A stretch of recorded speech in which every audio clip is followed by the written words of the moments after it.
Voilà, on rigole parce que Myriam, Benoît, Laura s'installe. Myriam me dit bonsoir, bonjour. Et j'ai cru d'ailleurs qu'elle avait dit bonsoir.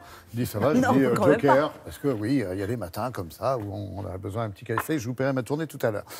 Vous allez nous emmener en échange, en voyage, à Milan aujourd'hui. C'est vrai que les rapports culturels entre la France et l'Italie sont assez spécifiques. On a beaucoup parlé de Léonard de Vinci, on va en reparler encore puisque c'est le 500e anniversaire de sa mort. Et de la Joconde aussi. Mais enfin là, tout va bien. Nous, on admire ce qu'ils ont fait justement en Italie et à Milan en particulier. Hein, oui, ça, et je me suis bien baladée. Pour célébrer le grand maître. Le grand maître, effectivement, mais même le monde de la culture s'unit pour commémorer Léonard de Vinci. D'ailleurs, on commémore Léonard de Vinci du côté de Denver aux États-Unis, à Harlem, en Hollande, à Londres, évidemment en France du côté du centre Val-de-Loire, puisqu'il est mort à Amboise. Et puis, évidemment, en Italie, hein, puisque c'est la patrie de Léonard de Vinci. Alors, on commémore Léonard de Vinci à Florence, Rome, mais moi, je me suis arrêtée à Milan. Pourquoi est-ce que je me suis arrêtée à Milan? Eh bien, pour deux raisons. La première, c'est parce qu'il y a vécu plus de 20 ans. Et la deuxième... Faire des courses, non?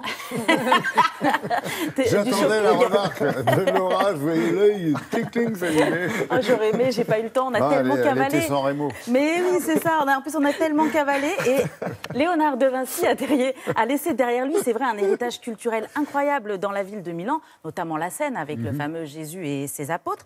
Mais en fait, on a glissé notre petite caméra dans un endroit qui est au château de la famille Sforza, qui était une famille dominante pendant la Renaissance, où Léonard de Vinci a travaillé, et on a découvert de nouveaux dessins, Laurent. C'est une exclusivité. Ouais, voilà, ouais, je vous propose d'y aller, regardez.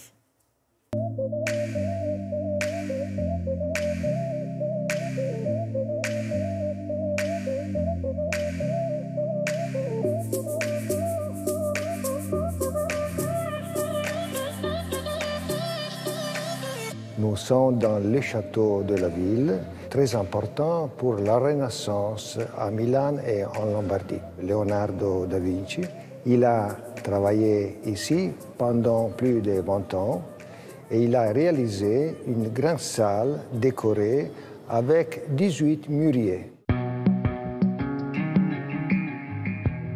On a voulu restaurer la salle et avec grande surprise, on a découvert que, en enlevant la chaux qui était sur les murs, il y avait encore des dessins de Leonardo pour projeter la composition de la décoration de la salle.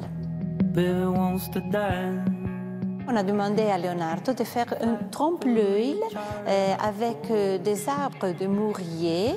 Malheureusement, Leonardo n'a pas pu terminer le travail parce que les Sforza ont perdu leur pouvoir. Ce qu'on voit aujourd'hui quand on entre dans la salle, c'est une peinture qui n'est pas malheureusement la peinture de Leonardo, parce que ce qu'on a retrouvé à la fin du XIXe siècle a été recouverte par un restaurateur du début du XXe siècle.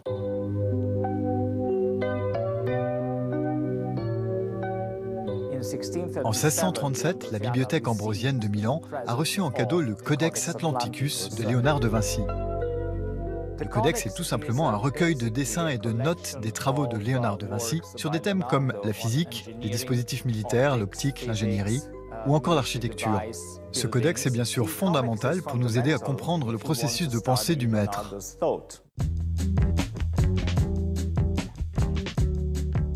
À travers ses dessins, il essaie de comprendre le monde comme l'art ou la nature. Mais il tente aussi de décortiquer les inventions faites par d'autres ingénieurs de son époque.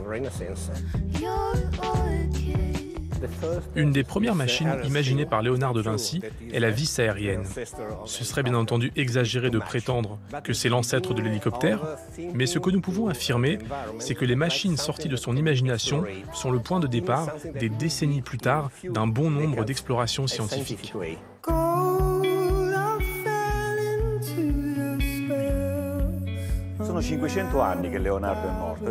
5 siècles après la mort de Léonard de Vinci, son influence chez les artistes d'art contemporain reste vivace. Ce qui fascine les artistes d'aujourd'hui est sa capacité à se réinventer, à être multidisciplinaire. Léonard de Vinci avait cette capacité intellectuelle de toucher à tous les domaines. Un génie visionnaire qui laisse derrière lui un héritage incomparable et qui continuera à nourrir les fantasmes de générations d'artistes.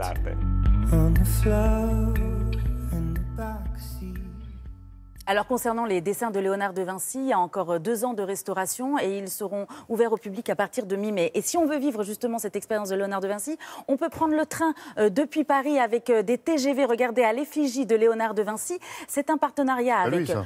Non, c'est la Joconde, c'est voilà, peint par Léonard de Vinci. Mais à l'intérieur, on pourra vivre des expériences numériques, par exemple en partenariat avec le musée du Louvre, qui fera d'ailleurs une grande exposition à l'automne, également la mairie de Milan et puis le centre Val-de-Loire. Donc on peut partir voilà, en train, en TGV depuis Paris pour aller à Milan. De 500 ans à Milan, c'était Myriam.